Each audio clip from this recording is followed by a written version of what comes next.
All right, so welcome again to Military Guna TV, people. And definitely, what I want you guys to do before you do anything, smash the like button, people. Hit that like button. Hit that like button, people. I'm on the road to 10K this year. By the end of this year, I want to hit 10K. So I want you guys to smash the like button, smash the subscribe button, and just follow the rule. HBO, help a brother out. So the news is now in officially. Coach Theodore Tappa Whitmore has been sacked, and definitely it has been a long time coming, long while waiting.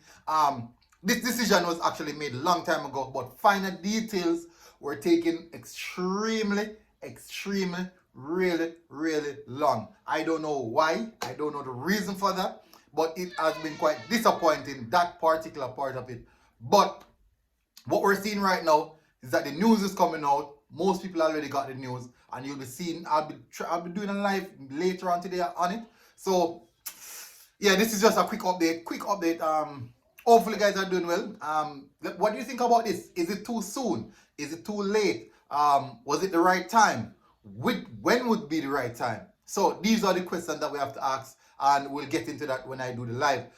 So thank you guys for tuning in. Massive respect. Hopefully you guys are good. Military Guna TV, people. Like, share, and subscribe. And we are out.